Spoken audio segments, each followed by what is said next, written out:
and we are now officially launching this event. I'm checking if the colleagues have launched the stream on YouTube. It's perfect. Excellencies, dear colleagues, good morning, good afternoon, or good evening to who is with us on WebEx or is now watching the video of this event. We have the pleasure to welcome you today for the high-level briefing on the 6th session of the United Nations Environmental Assembly, which will take place at the end of this month in Nairobi. This event is organized within the framework of the Geneva Environment Network, and we are delighted to welcome today virtually the President of the Assembly, joining us from Morocco. It has been a tradition for our platform to invite the President of the Assembly to brief the international community in Geneva and beyond ahead of the Assembly.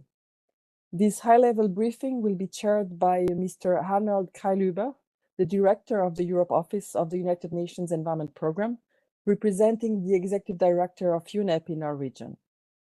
Before you are formally welcomed, let me remind you that the documents presented, the summary, as well as the video of the event will be made available on the webpage of this event. The link is available on the screen and in the chat. Throughout the event, you can raise your questions by using the Q&A box. We have a dedicated session to answer these after the presentation if time allows. And finally, let me also add that the transcription is available in over 100 languages at the bottom left of your screen. With that, Mr. Kreiluber, you have the floor. Thank you very much, Diana. And let me also welcome, Excellencies, ladies and gentlemen, you all to this briefing on the 6th session of the United Nations Environment Assembly, which will take place from the 26th of February to the 1st of March in Nairobi under the presidency of Morocco. And as Diana has already mentioned, we are delighted that the President of the Assembly, Her Excellency Leila Ben Ali, the Minister of Energy Transition and Sustainable Development of the Kingdom of Morocco, can join us today for this briefing. Madam Minister, thank you very much for taking time out of your very busy agenda to join us for this briefing here today. Ladies and gentlemen, the United Nations Environment Assembly is the world's highest level decision-making body on the environment. UNEA is where environmental leadership takes center stage through dialogues among the world's environmental leaders, but also multi-stakeholder dialogues, side events, and associated events, which are all expected to lay the ground for strengthened global and regional efforts by UNEP, by member states and partners to deliver high-impact multilateral actions. The 6th session's theme is effective, inclusive, and sustainable multilateral actions to tackle climate change, biodiversity loss, and pollution. It focuses on addressing the interlinkages of the 3 planetary environmental crises. The Assembly will be preceded by a preparatory session, the Open-Ended Committee of Permanent Representatives, from the 19th to the 23rd of February. And this meeting, in essence, serves as a pre-negotiating forum and deliberation forum on the content and the wording of the proposed resolutions, declarations, and decisions for endorsement and approval of the Assembly. It has become tradition to organize this briefing ahead of every UNEA here in Geneva, also because International Geneva has become a hub for environmental action, for processes, for deliberations that also contribute to the deliberations at the United Nations Environment Assembly. And the Geneva Environment Network has and continues to highlight some of these deliberations. We are joined this morning to tell us a little bit more about the choreography, about the modalities of UNEA 6 by my colleague Radhika Ocalik, the Director of the UNEP Governance Affairs Office, and she's also the Secretary of the Secretariat of Governing Bodies and Stakeholders. She will join us from Nairobi. And we are also joined by colleagues from UNEP's technical spectrum, if I may say so, across the UNEP organization to speak a little bit more about the substance of the proposed resolutions and what they mean for, as I have said, tackling the triple planetary crisis and really strengthening multilateral actions around effective solutions in the face of this crisis. While still rebounding from a global pandemic, a difficult geopolitical climate, a world of many crises, environmental multilateralism has and continues to deliver. From the recognition of the right to a clean, healthy, and sustainable development by the Human Rights Council and then the UN General Assembly. And I have to mention here that the Kingdom of Morocco, of course, played a very important role in the recognition of this right as part of the core group of states that have worked on environment and human rights in the context of the Human Rights Council. And Morocco, of course, currently holds also the presidency of the Human Rights Council. From the recognition of this important right to a new global biodiversity framework, the adoption of a new chemicals framework last year in Bonn, to the ongoing negotiations of a plastic treaty, and hopefully a treaty that will be transformative. Environmental multilateralism has really continued to deliver, and that is something that we need to celebrate and build upon. But of course, there is much more that needs to be done, and these collective commitments need to implement effectively and with clear determination already taken commitments, and need to strengthen commitments for people and the planet.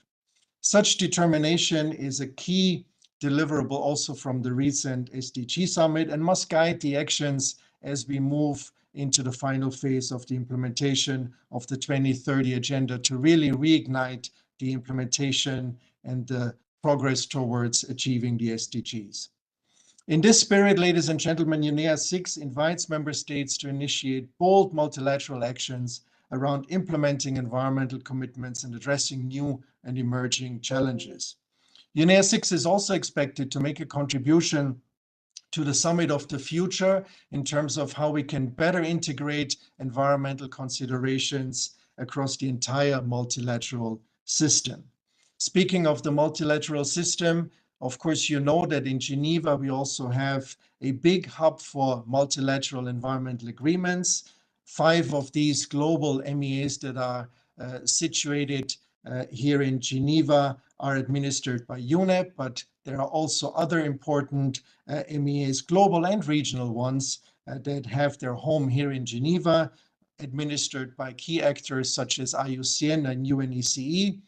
And in this context, it is important to note, and we will hear a little bit more about this also during this briefing, that UNEA 6 for the first time will have a dedicated day to the collaboration with and around multilateral environmental agreements. So ladies and gentlemen, excellencies, without further ado, I would now like to give the floor to Her Excellency, the President of the 6th United Nations Environment Assembly, Her Excellency Leila Ben Ali, the Minister of Environment of the Kingdom of Morocco. Excellency, the floor is yours. Thank you. Thank you, Geneva Environment Network and UNEP for organizing this and maintaining the tradition.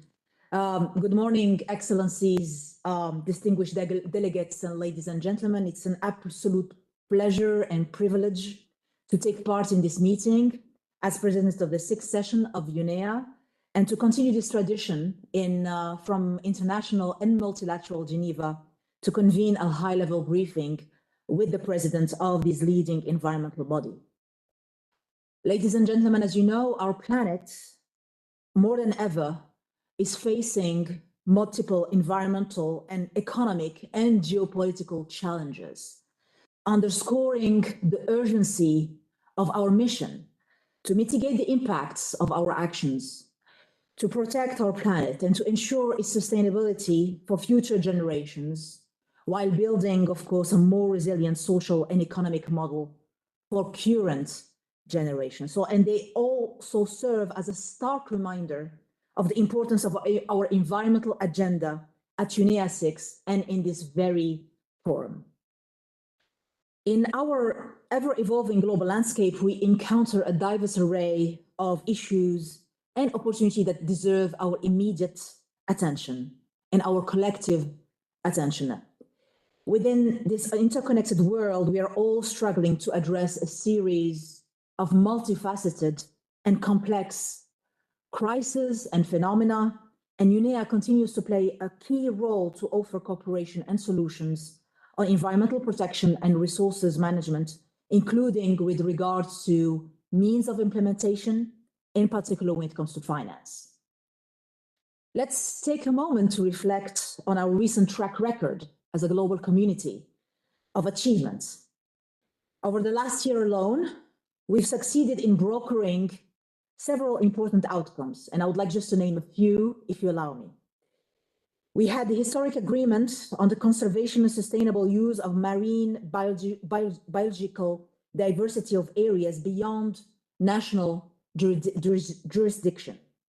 We had a new water action agenda. We had a General Assembly resolution recognizing the human right to a clean, healthy, and sustainable environment. And we will continue as the Kingdom of Morocco to push for that in our presidency of the Human Rights Council. We had the first ever climate global stocktake at COP28 and the UAE consensus. And we kickstarted the Loss and Damage Fund with more than $700 million pledged. And last but not least, we had the new global chemicals framework, which will drive our actions towards a pollution-free future. But ladies and gentlemen, this is not a reason for complacency. On the contrary, environmental multilateralism has to continue to deliver. So let me outline a few key priority areas as we move ahead towards UNEA 6 under our theme, effective, inclusive, and sustainable multilateral actions to tackle climate change, biodiversity loss, and pollution. First, let's join together to identify inspiring and decisive solutions to address these global environmental challenges and ensure that our efforts are guided by inclusiveness and, much more importantly, solidarity. Let's ensure that these actions are transformative, are science-based, are intra and intergenerational. So everybody has a voice, from civil society to academia to philanthropies, indigenous people, private and public sector actors, women and girls, and children and youth. And I'm very happy today to have this other opportunity to listen to major groups and stakeholders and to listen to major environmental agreements. Let's aim for a high-level ambition with a real and positive impact on the ground in our regions and countries and cities and villages. Let's also ensure that UNEA 6 delivers a strong commitment, a strong outcome that can inform the aspirations behind this year's Summit for the Future to enhance our joint environmental commitments and reinforce environmental multilateralism for a brighter future. It's really my hope, and it's really our collective task, that we will together deliver an ambitious ministerial declaration for UNEA 6. And I'm delighted with the progress made so far. I've circulated the final draft of the ministerial declaration on 29th of December 2023, and we encourage delegations to consult bilaterally with His Excellency Abdelrazak Lassel, who is Ambassador and Permanent Representative of Morocco in Nairobi. The presidency will organize as needed additional informal consultations, and as per past practice, we will convene those informal consultations during the OECPR 6 to finalize the text of the draft ministerial declaration for adoption during UNEA 6. So, Excellencies and ladies and gentlemen, we are less than a month away from UNEA 6. The global community will be watching us. Expectations are very high for substantial and concrete outcomes, and which will contribute to the effective and credible implementation and full integration of the environmental dimension of the 2030 Agenda for Sustainable Development. Together, we must really demonstrate that constructive engagement in negotiations, in multilateral diplomacy, can deliver bold, time-bound, and ambitious outcomes for UNEA 6. We need to advance the realization of the human rights to a clean, healthy, and sustainable environment as a vital catalyst for sustainable development. We need to ensure that the interface between science, policy, and decision-making is much stronger and stronger than ever to promote evidence-based solutions and decisions. We need to effectively address means of implementation through effective global partnerships, North-South, South-South, and of course, triangular cooperation. We need to strengthen the links between conservation, sustainable use of biodiversity, public health, while also promoting circularity and secure livelihoods and sustainable resilient infrastructure in our cities.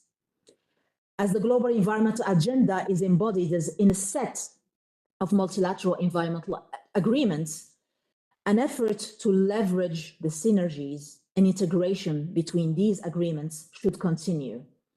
It is necessary to work more on pooling efforts and strengthening the synergy between the different conventions. And finally, multilateral cooperation and international solidarity are more essential than ever. This is why we need to maintain and reinforce our trust in environmental multilateralism and continue to strengthen international cooperation in order to deliver at the speed that the world desperately needs. Ladies and gentlemen and excellencies, I thank you all for your time and unconditional support. And I wish you a very productive meeting and discussions. And I will look forward to the outcomes of today's work and welcoming and seeing you again in Nairobi. Thank you very much. Thank you very much, Madam President, for sharing with us your vision for UNEA 6, your priorities for UNEA 6. And I think, as you have aptly put it, the expectations are high. The world is watching. We do not have time to waste. And I want to thank you again for making time for this briefing today, and to thank you and the Kingdom of Morocco for the leadership in driving the agenda for UNEA 6 forward so effectively. And I want to also alert everybody joining this briefing that my colleagues have posted the links to the draft ministerial declaration and other relevant documents that also Her Excellency has referred to in the chat for this meeting, so you can have a look there as well. Madam President, thank you again very, very much for joining us today. Excellencies, ladies and gentlemen, after we've heard from the President of UNEA 6 in terms of the vision, the priorities, the urgency of UNEA 6, I suggest we dive a little bit deeper into the mechanics of UNEA 6 and give you a bit of an overview of what's at stake in terms of the program, the detailed program for UNEA 6. What can member states, major groups and stakeholders and MEAs and everybody keen and eager to participate in the UNEA 6 expect? My colleague Radhika Ochalik is already online. She is, as I have said, the Director of the Governance Affairs Office and also the Secretary of Governing Bodies and Stakeholders. Radhika, the floor is yours. Thank you, Arnold, and distinguished delegates, excellencies. It's a pleasure for me to provide a briefing, as Arnold said, on the upcoming 6th session of the UN Environment Assembly. I will just wait for a few minutes for the slide to show. Okay, next slide, please. As the highest level global decision-making body on environmental issues, UNEA is a forum with unique authority to reach global agreement on the most pressing and emerging environmental issues. As the Executive Director of UNEP has said, UNEA holds the power to weave agreements and promises into a tapestry of action, united, inclusive, and multilateral action that addresses climate change, nature, desertification, and biodiversity loss, and pollution and waste as one indivisible challenge.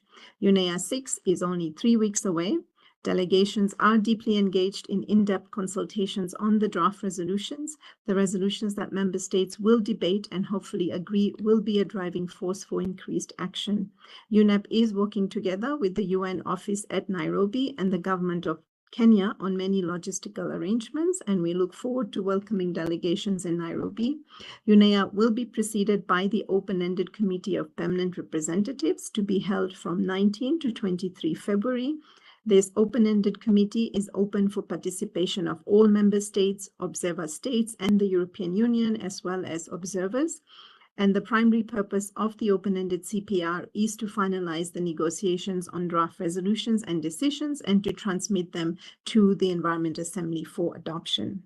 As of yesterday, we have about 2,800 registered participants. 162 delegations have registered. Also, 82 countries have registered at ministerial or vice ministerial level. And the deadline for registration is coming up on 9th this Friday, but we will extend it to 16th of February. Next slide, please. Looking at the 5 days of the Environment Assembly, so the opening will be on Monday, 26 February at 10 a.m. Depending on how the open-ended Committee of Permanent Representative undertakes its work, if there are drafts that are still pending to be finalized, then UNEA will establish a Committee of the Whole, which will then meet from Monday through Wednesday with the main purpose of concluding negotiations on all pending draft proposals. As Arnold said, the first ever Multilateral Environmental Agreements Day will be held on Wednesday in parallel to the Committee of the Whole. I will explain a bit more on the MEA Day. The high-level segment will be held on Thursday and Friday and will include 3 leadership dialogues, a multi-stakeholder dialogue, and the national statements, which will be based on an established list of speakers. Inscription for the national statement is ongoing through the e-delegate portal. The time limit for statements is 3 minutes for individual and 5 minutes for group statements, and we are planning to circulate the provisional list early next week. The presidents of the General Assembly and the Economic and Social Council, as well as the Director General of WHO, will speak at the opening of the high-level segment, together with UNEA President, the Executive Director of UNEP, and the President of Kenya. Other heads of state and governments who will be participating in UNEA will also speak at the opening of the high-level segment. The closing of UNEA will be on Friday afternoon with the adoption of all draft resolutions and decisions, including the draft ministerial declaration, as well as the election of the Bureau for UNEA 7. Next slide, please. So the Multilateral Environmental Agreements Day, or MEA's Day, at UNEA is part of a push to unite action. It is a unique opportunity to showcase the work of the MEAs and the cooperation between MEAs, UNEA, and UNEP. On this day, there will be an opening plenary meeting, followed by 2 leadership or high-level dialogues in the form of panel discussions. The morning dialogue will focus on strengthening the science policy interface, and the afternoon dialogue will focus on cooperation between UNEP, MEAs, and the agreements, the MEAs, and UNEP and UNEA, to increase implementation at national level, including through means of implementation.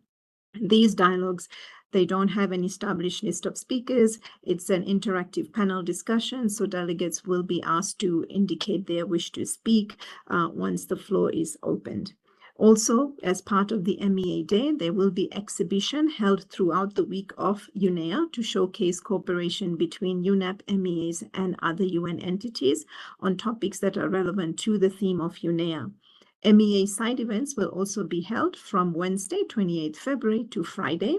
6 events have been identified. Of course, there are more than 6 side events, but there are 6 that have been identified as high level, and they focus on the themes: 1, on the overview of the BBNJ agreement; 2, on experiences from UNEP Regional Seas programs as it turns 50 years; 3, linkages between the chemicals and waste agenda and biodiversity loss; 4, on the Kunming-Montreal Global Biodiversity Framework; 5th, on the international cooperation in multilateral processes; and 6th, on a high-level panel on combating land degradation.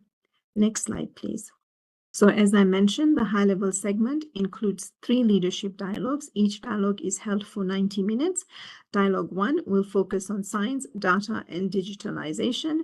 And we will try and through the discussion focus on how we can enhance the use of scientific assessment, such as IPCC, GEO, IPBES, and others, as well as data and digital tools to tackle the 3 planetary environmental crises. Dialogue 1 will be on Thursday afternoon, and Dialogue 2, focusing on financial system, will be held on Friday morning. It will focus on shifting public and private finance and business practices towards sustainable patterns of consumption and production, and towards reducing climate impacts, biodiversity loss, and pollution.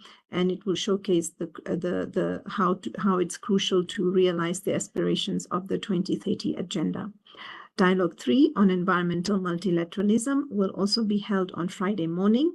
Will demonstrate that environmental multilateralism is still very much alive and address the big question of whether it's working and what are the main challenges to make it more effective.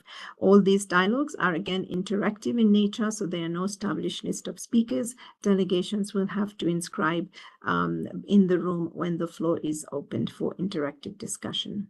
Next slide, please. We have 33 official side events that have been endorsed by the UNEA and the CPR Bureau. We had received an application of 230 side events, and it's been narrowed down to 33. Most of these side events are held in person, with some of them online, and the complete list of the side events have been announced on the UNEA website. Topics range from nitrogen, ecosystem restoration, global biodiversity framework, management of natural resources, digitalization, nature-based solutions, and other topics related to the theme of UNEA. Next slide, please. Now, briefly looking at the draft ministerial declaration. As you know, each UNEA session, we adopts a ministerial declaration.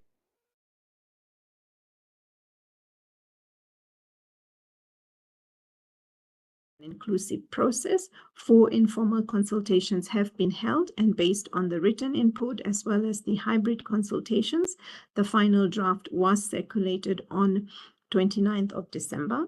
Next slide, please.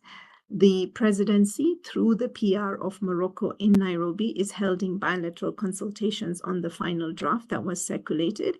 The PR of Morocco in Nairobi has informed delegations that he will hold bilateral consultations until this Friday.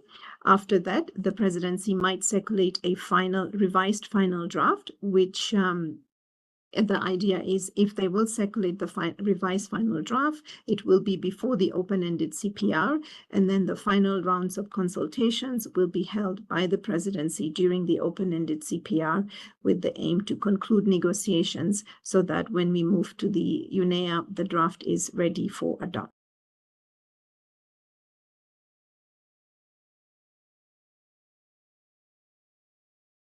Thanks to all the member states for respecting the recommended deadline for submission of draft resolutions. As of now, there are 20 draft resolutions and 2 draft decisions.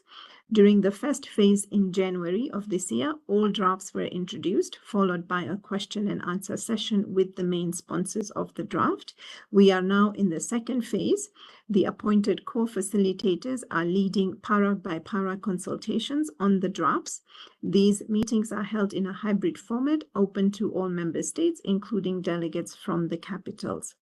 Bilateral consultations among delegations and the main sponsors are also ongoing during this second phase. The third phase will be during the open-ended CPR, during which final negotiations, including line-by-line negotiations, will be held. That was the third phase, which will be during the open-ended CPR, and then the final phase will be during UNEA through the Committee of the Whole. Next slide, please. The drafts, the projected slide shows you the drafts that have been submitted, which cover a range of topics, for example, on pesticides, chemicals and waste, improving air quality, sand and dust storms, solar radiation modification, nature-based solutions, oceans and seas, minerals and metals, sustainable lifestyles. So there's a whole range of drafts that are being negotiated. We have also, the Secretariat has also submitted 3 drafts, which are more administrative in nature. For instance, amendment to the instrument of the Global Environment Facility, management of trust funds, and a decision on the provisional agenda and dates for UNEA 7. All the drafts that have been submitted are available on the resolutions portal. The Secretariat prepared technical notes for each of these drafts, looking at how the drafts are linked to the MTS and program of work of UNEP and what might be the financial implications. So these technical notes are also available on the resolutions portal. The drafts submitted, as you can see, have been arranged in 5 clusters. This is to facilitate the work during the consultation process. Each cluster has 2 co-facilitators who are now conducting consultations, and of course, they will lead the negotiations during the open-ended CPR. Next slide, please. In terms of the major groups and stakeholders, a number of events have been organized. There is the Youth Environment Assembly taking place on 17th and 18th February. We have a global major groups and stakeholder forum on 24 and 25 February. And then during the week of UNEA, a multi-stakeholder dialogue to be held on the 29th of February. This is during the high-level segment, so in the afternoon of 29th Feb. And then all these events are organized by the major groups and stakeholders themselves with support from UNEP Secretariat. The summaries of the Youth Environment Assembly as well as the Global Major Group Stakeholder Forum will be presented by the major groups at the opening of the Environment Assembly. Next slide, please. In the margins of UNEA and the open-ended CPR, we have a number of associated events that will take place, including the Science Policy Business Forum, Cities and Regions Summit, as well as the launch of the Global Resource Outlook. Next slide. There's also the Government of Canada is holding a ministerial event on INC4. The host country is having, Kenya is hosting a reception on the 29th. There is an EU ministerial breakfast on Friday and a whole range of other events. Next slide, please. All pre-session documents, namely the mandated progress reports of the Executive Director, have been issued in all 6 official languages. The scenario note for UNEA 6, as well as the information note for participants, have also been made available. And next slide. There is a UNEA 6 app. This is for the first time we have an app in place, and I encourage delegations to download the app. It's available both for iPhones and for Android. It has all the latest information, the program, what's planned for the whole 2 weeks, and all the latest information will be provided through the app in addition to the website.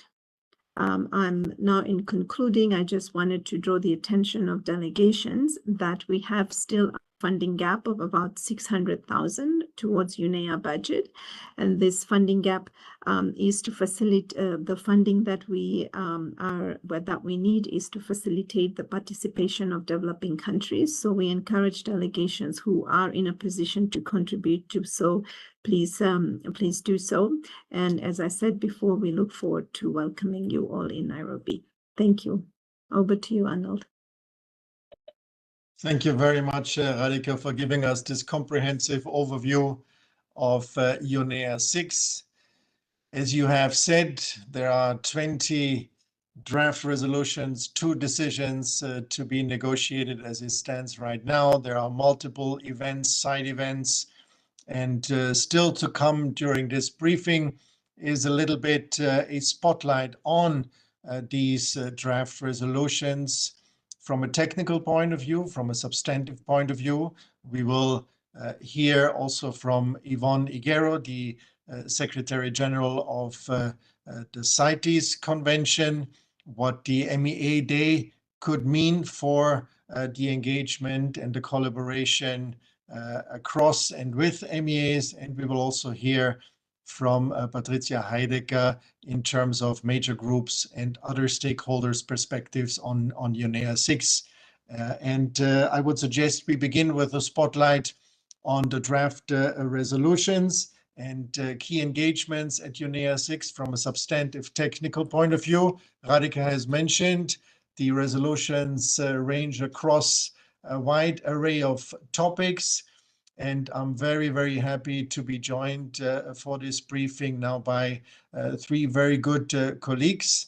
And the first one I'd like to introduce is Bruno Pozzi. He's the Deputy Director in the Ecosystems Division. We're also joined by Stephen Stone, Deputy Director in the Industry and Economy Division, and by Andrea Hinwood, UNEP's Chief Scientist. Bruno, if I could perhaps start with you from the perspective of the ecosystems portfolio. What is your take on the importance and the substance of what the draft resolutions entail at UNEA 6? Thanks a lot. Thanks, Arnold. And I hope you can hear me. Very well.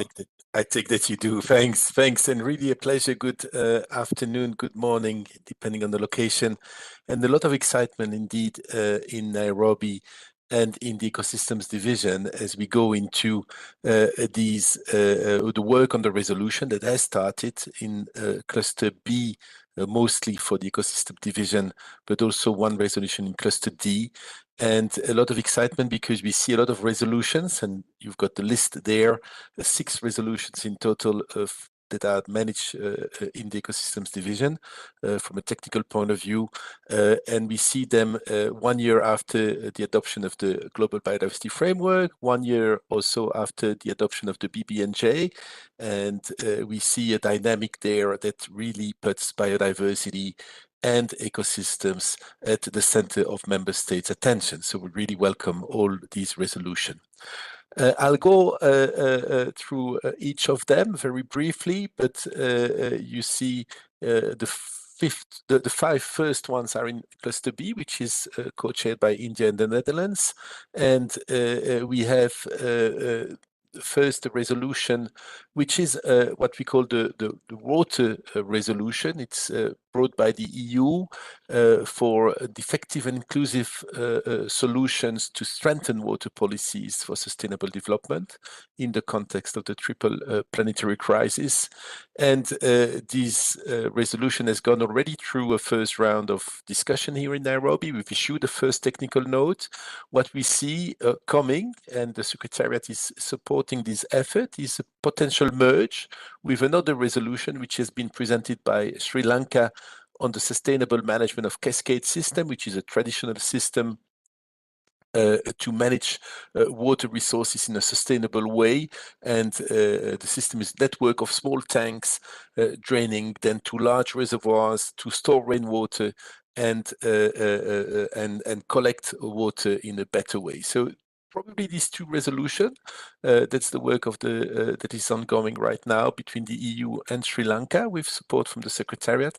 These 2 resolutions could come as one, but we see a lot of very beneficial discussion coming from these proposals. There's now another resolution which has been presented by Saudi Arabia on strengthening international efforts to halt land degradation, restore degraded lands, and increase ecosystems and communities' resilience. We see it as very important as well. Restoration and stopping land degradation is extremely important to get a solution to the triple planetary crisis. And of course, it's going to be as well very central in the theme of World Environment Day this year, which will be hosted by Saudi Arabia. So on this one as well, a first technical note has been issued. Member states have been discussed, and we'll update a technical note by the end of the week. The third resolution, which attracts a lot of attention, has been presented by Cameroon, but also 17 others proponent.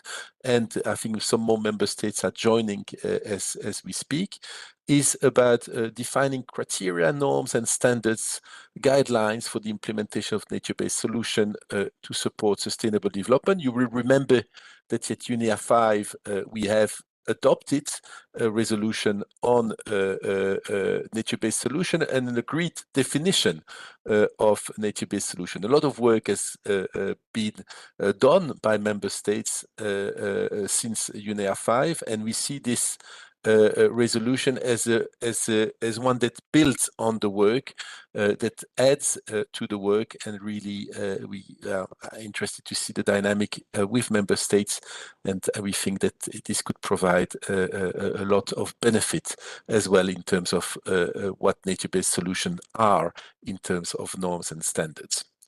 Then there is what we call the ocean resolution, which has been tabled by the EU, Costa Rica, and Barbados, and also getting more and more traction. It was actually discussed this morning in the CPR on a paragraph-by-paragraph basis. There it is about strengthening the ocean and sea governance to tackle the triple planetary crisis, and there are many links to BBNJ and dynamics in the ocean governance, including regional seas, that are being discussed. The last resolution that we deal with in ecosystems directly is in cluster D and has been presented by Ukraine and is looking at environmental assistance and recovery in areas affected by armed conflict. And it is building on the existing mandate that UNEP has. As you know, there are already 2 resolutions that give a mandate to UNEP to be active in this kind of disaster and conflict related matters. And therefore we expect this resolution to be further debated by member states, but we see it as well very positively. So in a nutshell, that's I think, and within the time, I go back to Arnold. Thanks. Thank you very much, Bruno, for giving us this overview from the perspective of the ecosystems division. Stephen, can I invite you next to talk to us a little bit about the industry and economy division's perspective on the draft resolutions? Thank you, Arnold, and good morning, colleagues. Good afternoon. So a very busy time coming up for the Industry and Economy Division. Out of the 20 resolutions that you heard about, Industry and Economy will be supporting 7 of those resolutions. They basically fall into 2 clusters. Very strong focus on pollution outcomes, but also circularity outcomes. Cluster A has the sound management of chemicals and waste. This was a resolution tabled by Switzerland. It calls on member states to implement the new global framework on chemicals, which, as the president of UNEA mentioned, was adopted last year in Germany. And it also calls on UNEP to support the IOMC, the Inter-Organization Program for the Sound Management of Chemicals, and to work on the Global Framework for Chemicals Fund. Very relatedly is another resolution tabled by Ethiopia on highly hazardous pesticides. Very interesting resolution related to chemicals, to the sound management of chemicals, of course. The purpose is to protect marginal groups, fight illegal trade in highly hazardous pesticides, and support the establishment of a global alliance to address the issue of highly hazardous pesticides. And then a third one in this cluster, which deals with pollution, which is essentially cluster A, is a resolution tabled by Canada and the US promoting regional cooperation to improve air quality globally. A very interesting resolution. This has been part of the UNEA mandate over time, and it's coming with the renewed focus at this UNEA 6. This resolution seeks to improve regional cooperation on combating air pollution by setting ambitious air quality standards and creating a global network for regional air quality and cooperation, building on the CCAC, the Climate and Clean Air Coalition, and other efforts. So that's the first package. It's really about pollution, air pollution, and managing chemicals and waste, and building on this landmark decision by governments, which was, let's create a global framework for chemicals. Now, a second cluster is really about circularity. It's about the circular economy and making our economies produce less waste and less liabilities over time. So it's started off with a resolution tabled by the European Union, stepping up efforts for enhancing circular economy's transition. The idea here is to promote circularity in high impact sector and value chains with a specific focus on consumer information, digital tools, reducing environmental footprints and waste in specific sectors, including such as mobility, food systems, and textiles. So very comprehensive, but also very specific in terms of what's on the table there. Now, interestingly, this is complemented by 2 other resolutions, which are very similar. One on sustainable lifestyles, which has been tabled by India, which looks on the demand side. What are the decisions that individuals are taking, which cumulatively together create the demand patterns that we see? And what are the different behavioral approaches that could shift those demand patterns? So very similar and supportive and complementary to the first resolution. And then a third one on the circularity of resilient and low carbon sugarcane industry, tabled by Cuba. Very specific sector, but very much about circularity and circular economy. It looks at how do we reduce waste from emissions, waste and emissions from sugarcane production and processing. So very specific and somehow nested together with these 3 resolutions on circularity. And then a fourth on the environmental aspects of minerals and metals. This is interesting because UNEA 4 had a resolution on minerals, UNEA 5 had a resolution on minerals, and UNEA 6 will have another. And this comes on the back of intergovernmental consultations during 2023, which culminated in Geneva with a very strong push to come together for UNEA 6. And this resolution looks at how can you improve sustainability of minerals and metals over their entire life cycle. And it puts on the table the possibility of creating an open-ended working group to push this momentum further. Arnold, I just want to mention one or two other things, which big part of our contribution, big part of our effort. And I think they were mentioned already by Radhika, who did a wonderful job of laying out the whole scenario. But we will be launching the International Resource Panel Global Resource Outlook 2024. It's a major piece of work done by numerous scientists, more than I could count. And basically, it looks at resource use over the next 40 years, essentially, to 2060. It's very sobering because resource use has tripled over the past 50 years, and it's projected to keep increasing at a very high rate. And of course, it's not just the resources themselves and the impact of extracting those resources, it's the impact that has on the climate, it's the emissions that are associated with it, it's the toxicity associated with it, and also the nature impacts through mining and other extractive industries. So that report will be launched at UNEA 6. We're looking for a major profile for that report, and we think it will bring a lot of food for thought in terms of the deliberations. And then a second report, which Andrea knows very much about because she's been helping us with it, is the Global Waste Management Outlook.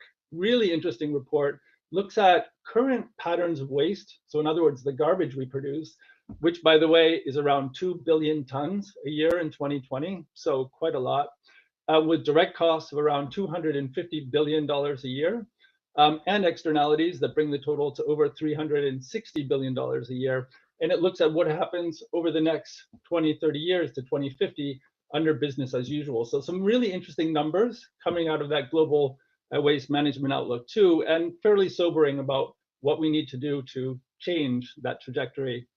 Arnold, there's a number of different events that we are supporting, too many to go through, but I will say we're working with our colleagues at WHO, at FAO and others on antimicrobial resistance. We are expecting Director General Tedros to be in UNEA 6. There's a leadership dialogue on sustainable finance with some excellent industry players who will be speaking to us about sustainable finance. And again, events on the global framework of chemicals, which for us was a major landmark in 2023. And UNEA 6 gives us the chance to move that forward to the next level. Thanks, Arnold. Back to you. Great. Many thanks, Stephen, for giving us a quick overview of, as you described it, the two clusters, pollution, chemicals, circularity. But I think you also said very importantly and referenced very importantly the many other events that will contribute to member states and stakeholders' deliberations at UNEA, launches of reports. You mentioned the Global Resources Outlook, the Global Waste Management Outlook. There are several others. There are side events, as you have mentioned, and you also referenced the leadership dialogues and the participation of many key actors across the UN, but also from other spaces, which will hopefully also contribute to the adoption of meaningful outcomes at UNEA 6. Andrea, your name has already been mentioned. As Chief Scientist of UNEP, what's your perspective on the substantive element of UNEA 6? Thank you very much, Arnold. And thank you to the Geneva Environment Network for the opportunity to speak with you today. So Stephen has stolen some of my thunder, actually, because I was going to talk about the importance of the sound management of chemicals and waste and addressing pollution.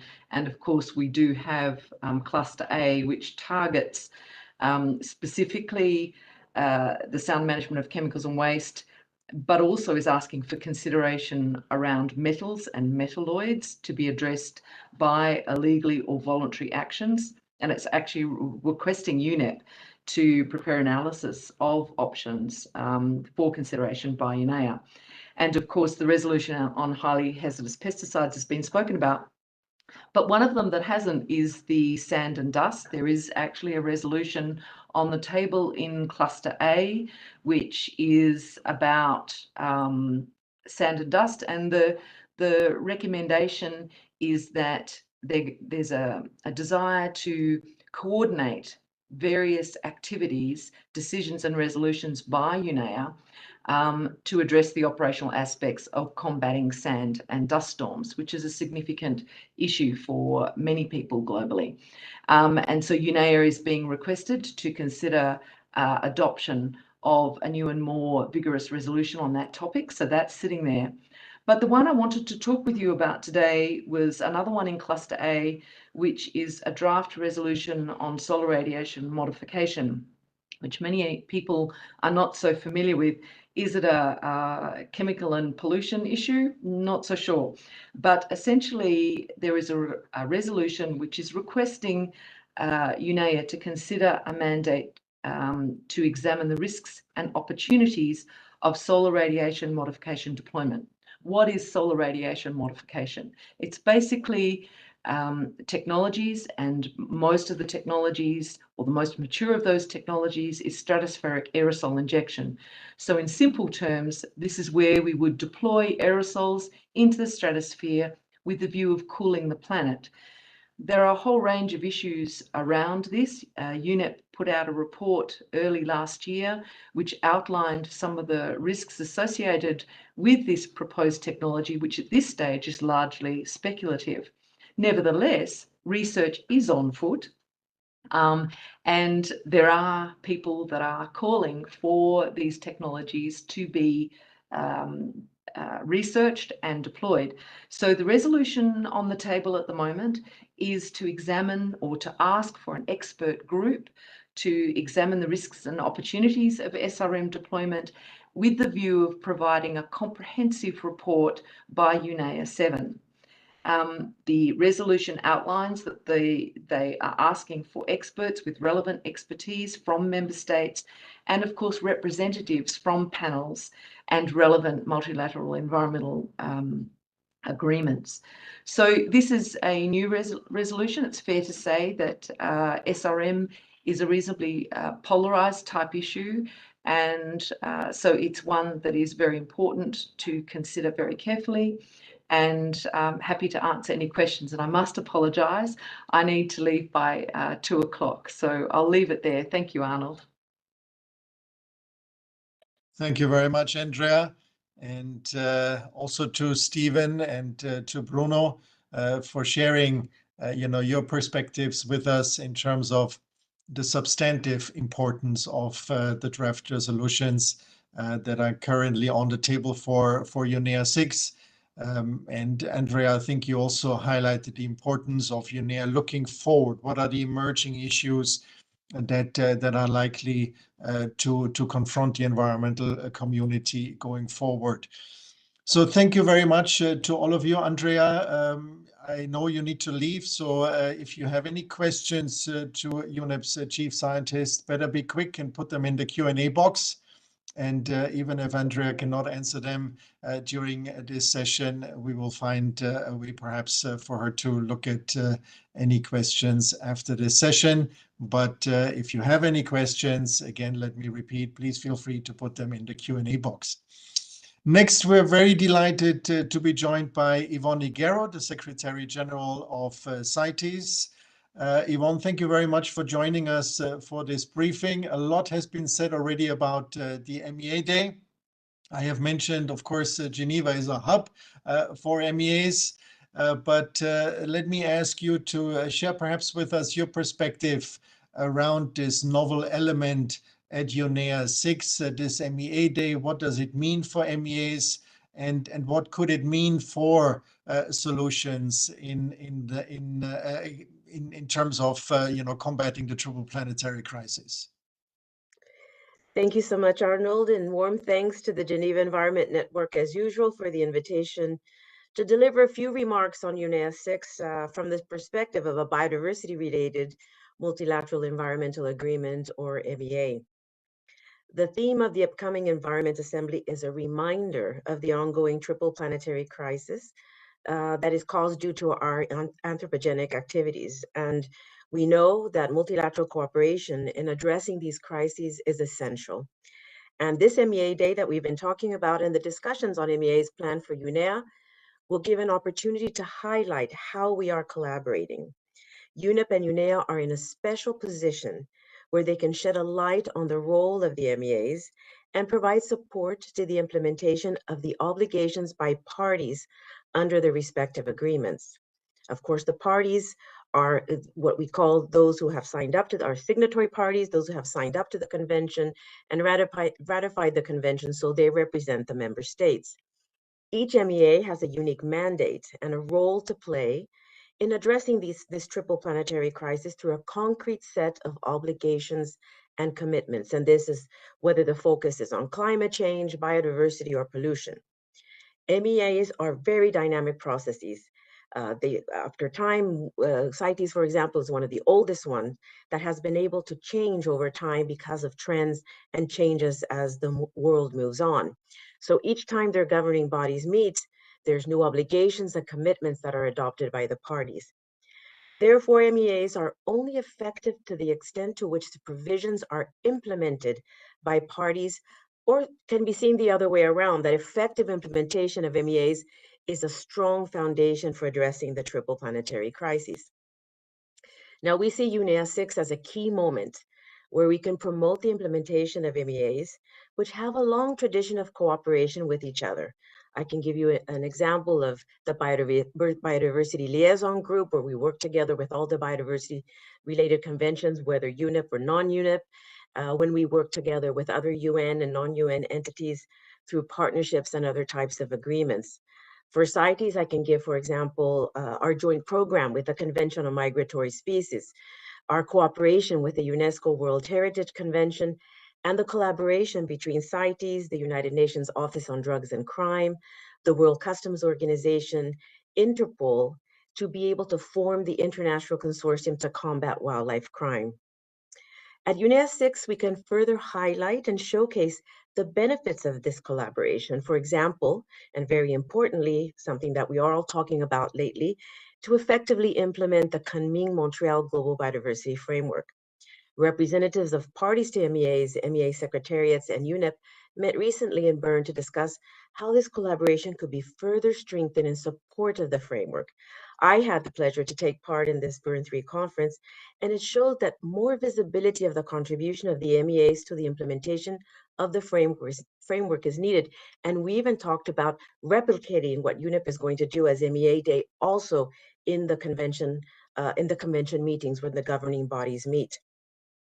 Many MEA governing bodies have already adopted decisions on their contribution to the framework, including CITES, the Convention on Migratory Species, Ramsar, the International Treaty on Plant Genetic Resources for Food and Agriculture, the World Heritage Convention, but as well chemicals conventions like Basel, Stockholm, and Rotterdam, and Minamata. In the case of CITES, the parties have already adopted a decision that included a mandate for the Secretariat to undertake a comparative analysis.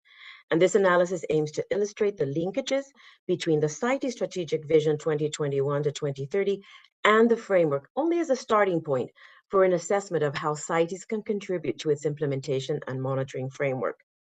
Now, beyond the Global Biodiversity Framework, the implementation of CITES also contributes to climate change mitigation, for example, through sustainable forest management.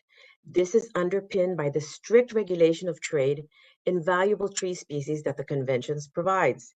We have now a CITES project on CITES and forests, and we will be launching this year this second phase of this project with financial support from the International Climate Initiative funded by Germany, which will clearly result in co-benefits. And it's very important that we are linking this, how climate and biodiversity can work with each other. And this side event will be held on 1st of March during UNEA. We are looking forward to engaging with and contributing to a successful UNEA 6 and further promoting an integrated approach to national implementation. And this is very important, for collaboration between MEA focal points at the national level is critical, and including all relevant MEA priorities in the updating of the national biodiversity strategies and action plans, for example, would go a long way to enhance collaboration. We welcome recommendations that emphasize the role of UNEP in supporting parties to address their implementation challenges and shortcomings. And with this, Arnold, just a few words on some of the things that we're looking forward to, and we look to actively participate in UNEA 6. Thank you very much. Thank you so much, Yvonne, for giving us this perspective. I think you've highlighted the need for greater visibility of multilateral environmental agreements, which hopefully this MEA Day can contribute to. The importance of honoring the commitments taken under the several multilateral environmental agreements, the importance of working together around the solutions, many of which, as you rightly said, I think are incorporated and enshrined in multilateral environmental agreements, and the fact that this is also something that is cutting across UNEA 6, if you will, the interrelatedness of the triple planetary crisis. Action to combat one crisis has positive impacts in many instances on other crises. So the importance of not seeing the crisis as individual, but as interrelated and connected. Thank you very much, Yvonne. And it is now my great pleasure to introduce to you Patricia Heidecker. Patricia is the Deputy Secretary General and Director for EU Governance, Sustainability and Global Policies at the European Environmental Bureau. And Patricia is also one of the 12 regional facilitators of major groups and stakeholders for the UNEP regions. And Patricia, please, if you could share with us some perspectives from the major groups and stakeholders as we get closer and closer to UNEA 6. Yes, thank you so much, Arnold. Good morning, good afternoon, Excellencies and dear colleagues. Thank you so much for the opportunity to be able to speak to you today. We have an increasing number of stakeholders involved in UNEA. I think that's great news. Many are present during the ongoing CPR subcommittee meetings where the draft resolutions are being discussed these days. Many will be present during the open-ended CPR and the negotiations, and of course during the UNEA week itself. This time, for each of the draft resolutions, we have focal points for the different major groups, trying to make sure that we can provide targeted input to each of the draft resolutions. And we hope very much that you will consider stakeholders' interventions that are made during the upcoming meetings, our formal submissions, but also the ideas and thoughts that we're sharing with some of you during bilateral meetings that are taking place. So we already thank you in advance for your openness to meet with stakeholders and for considering our input. For your information, on the weekend of the 24th and 25th of February, so that's the weekend between the open-ended CPR and the UNEA week itself, we are holding the 20th Global Major Groups and Stakeholders Forum. So that's the big gathering of the stakeholders. We have more than 250 in-person registrations of colleagues joining us at UNAN campus in Nairobi. And part of the program, so we hope, is also meeting with the UNEA president, Mr. Ben Ali. And we already thank her for her availability despite her packed schedule during these days. What might also be interesting for you is that on Sunday, 25th of February at 3 o'clock Nairobi time, we are holding an informal dialogue between member states and major groups and stakeholders. We'd be happy to engage with some of you in that meeting. It's a new format that we have initiated recently around the last annual subcommittee meeting with great support from Antonio Miguel Luis, the DPR from Portugal, in order, as he put it himself, to foster a robust connection between decision makers and stakeholders and to further explore the potential for greater collaboration. And then we, of course, also encourage you to engage with the other opportunities to meet stakeholders, whether that's the Youth Environment Assembly, 17th, 18th of February, but also, of course, the official side events that are co-organized with civil society, or the Green Room side events that are civil society driven. You might get invitations to these events, so please do consider us. And just before we are closing, we've heard about the very broad range and scope of UNEA draft resolutions, so I cannot dive into great detail here. I just like to stress that many stakeholders expect from UNEA new decisions that really look at the root causes of the triple planetary crisis. We're following with great interest the solutions to tackle the pollution crisis, whether that's air pollution, chemical or waste pollution, where we have interesting draft resolutions on the table. to make sure that we ensure the human rights of those exposed to toxics. We're also very interested in the questions around droughts and water resilience, better defining nature-based solutions. Those are some of the draft resolutions that we're all considering.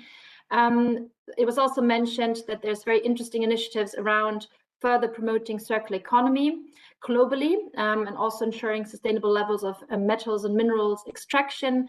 We believe that there's a need for global governance, resource governance, with a strong human rights-based approach. In particular, the recognition of indigenous peoples' rights, whose communities, as we all know, sit on a vast part of the critical raw materials on the planet. And yeah, some also mentioned the expected presentation of the International Resource Panel's report. So we hope that member states will actively engage in discussions how we can actually reduce the demand for virgin raw materials and resources to ensure equity and sustainability. And finally, we also hope that many of you will support and step up the support for countries and regions facing the drastic environmental impact of conflict, in order to guarantee a clean, healthy, and sustainable environment, and to ensure long-term sustainable development. We need to protect human rights, and we need to create the conditions that enable peace. So stakeholders are very keen to engage in the UNEA process. We're very much looking forward to the dialogue with member states across the globe. And yeah, we're very much looking forward to the opportunities to engage with you in the coming weeks and days. Thank you.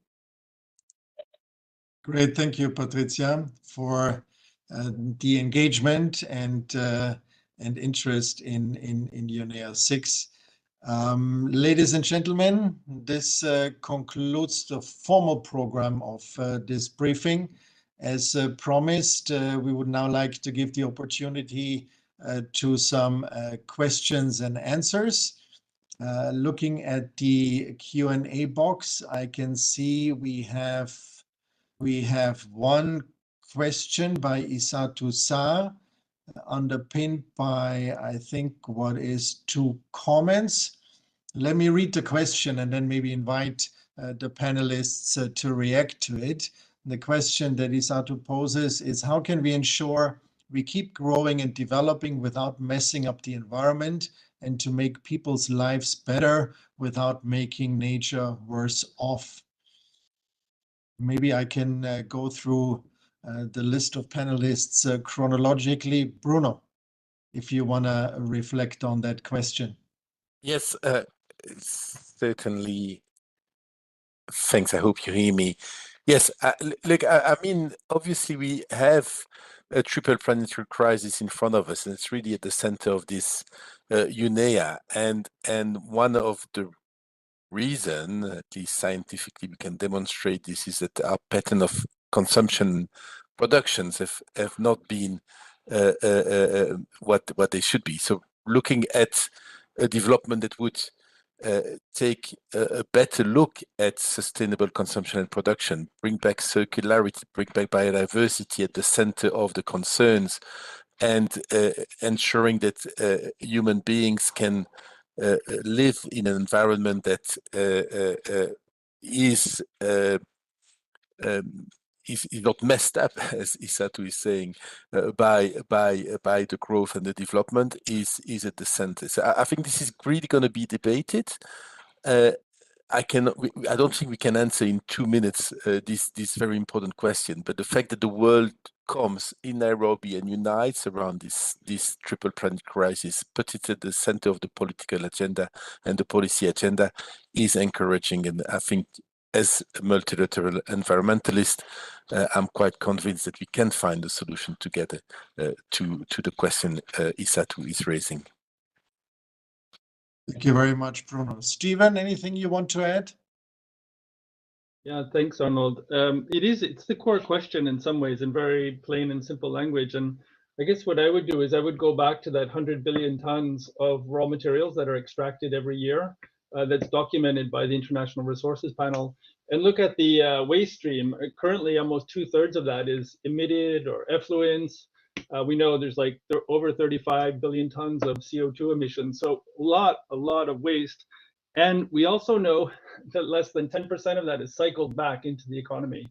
So building on the point that Bruno's put on the table, circularity in our economic systems becomes vital.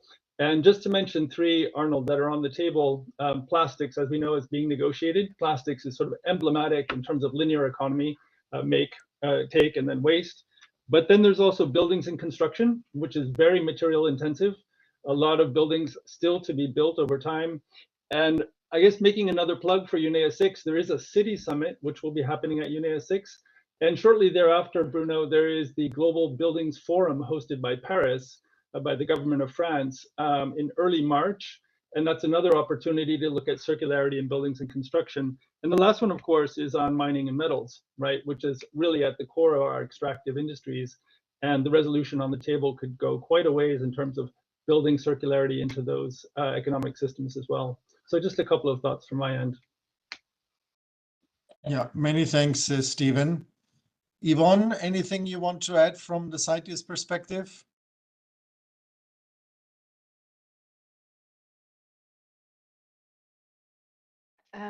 Hello, Arnold. This is Sophie Flensburg from the CITES Secretariat. Yvonne had to leave. She's on mission in Japan and had to go to another event. Sorry about that. Great. Glad to have you, Sophie. Did you get a chance to hear the question, or should I repeat it for you? I think it would be better if you move on. It's not a really relevant question for the CITES Secretariat anyway. Thank you. All right, good. Patricia, anything from your perspective? Yes, sure. I mean, I can only, support what the other colleagues have said. It's really probably the core question that brings us to UNEA, and I agree also with the priorities that some of the colleagues have mentioned. And as I've said before, I mean, I think it's really about asking ourselves, how can we address the root causes of all the problems? I mean, not how do we manage waste, but how do we prevent waste? Not how do we protect people from toxics, but how do we phase out the most hazardous chemicals, and so on and so forth. And I think the other important question, and that kind of ties us back to the question of extraction and resources that many of the other speakers have mentioned, is really the question of global equity. Given that resources are scarce, we really have to refocus the use of resources for the most essential human needs and ask ourselves together as the international community, if our resources are limited, then what are they being used for, and what is an equitable use of resources? And that really calls for global resource governance to ensure the equitable use of resources across the globe. Thank you very much, Patricia. Yeah, and I apologize for putting all of you on the spot, but as I think all of you have highlighted, this is, I think, a key question, and I think aptly highlights also the importance of UNEA providing this opportunity for member states and stakeholders to really identify a solution so that, as Isato has put it, we can keep, making people's lives better without making the planet worse while we do so.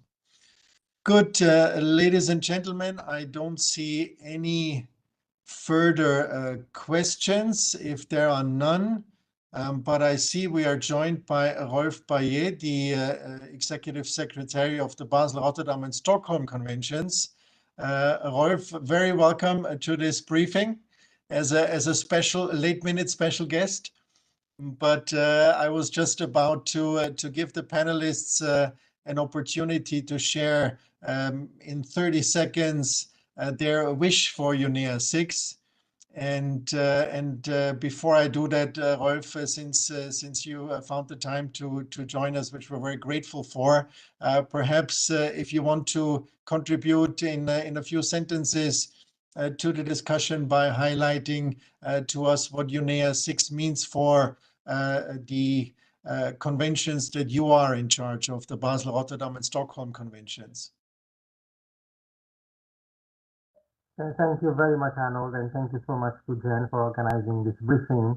And of course, it's always a pleasure to address our excellent community here in Geneva, but also colleagues who are online. So a big morning to excellencies and colleagues. I just wanted to point out that my expectations on UNEA is to try and bring together those connections. I mean, we're talking about the biodiversity issues, we're talking about climate change issues, we're talking about pollution issues, has the triple planetary crisis, but we are not looking at interlinkages between those three crises and how they are related. And I will not comment on what my colleague Yvonne talked about. UNEA, certainly, we're very happy and very grateful about engaging in this very important way in UNEA 6 from the side of the UNEAs, and of course we're participating in a number of side events and also engagements as well on the UNEA Day, but also the general program of UNEA 6. So I'm also sending 2 colleagues ahead to support the member states and with the negotiations in the OECTR, because we find those resolutions to be very important. But I just wanted to put on the table the fact that solving some of these issues can help to solve a number of other problems. I mean, I can give examples. For example, which has been raised is looking at potential opportunities with circular economy, potential opportunities at life cycle approach in the products that we use. Reducing waste can help reduce the pressure on the environment. You know, we have already in the news every day, I hear about forest fires, I hear about floods, I hear about everything linked to climate change. But climate change is caused by human consumption and production. So let's not forget that it's what is driving the whole economies around the world. We need to start unpacking those from looking across the sectors, looking at biodiversity, looking at climate change, looking at pollution, and looking at the relationship between all those, and coming up with solutions that are not themselves in silos, but themselves which addresses this broad scope of challenges that we have before us. So I'm calling on all colleagues, and UNEA gives us that platform, gives us that opportunity, that, let's call it the airstrip that we can take off with our planes, whether the plane is carrying biodiversity related, whether it's carrying climate change or pollution or sand or desertification, but really for us to really take off and move away from the siloed thinking and really finding those connections and synergies and cooperation that can happen to really come forward with the right solutions. And that's my message, and this is what I want to see come out of the UNEA 6 in a much more profound way than we've been doing it before. Thank you. Thank you very much, Rolf.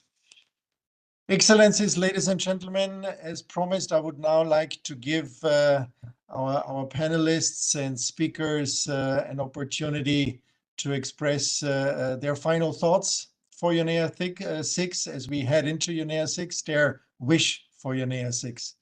Madam President, thank you for still being with us. Can I invite you, please, to go first? Thank you very much, Arnold. I was just here to listen to what people were expecting from UNEA 6, but since you are asking me, I think I heard a lot about circularity, and we cannot do anything related to a circular economy if we don't coordinate better. So we definitely are pushing as much as we can for a strong and bold UNEA 6 ministerial declaration and statements. However, we are also trying to push as much as possible to bring in the synergies between the different conventions and making sure that we work together much better than that to tackle the environmental challenges of the 21st century. Thank you very much. Any final thoughts from our other panelists?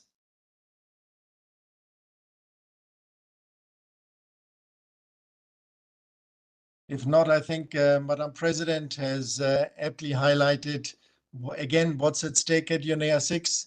And I would like to thank Madam President, all the panelists, our technical experts for this brief, for joining us today, for your participation, for your interest in UNEA 6. Again, as Madam President has said, a lot is at stake. The world is watching. And so we need to make sure UNEA 6 really delivers. And I'm sure with all your engagement, UNEA 6 will do so. And let me thank you again for this briefing. Please stay tuned on UNEA 6.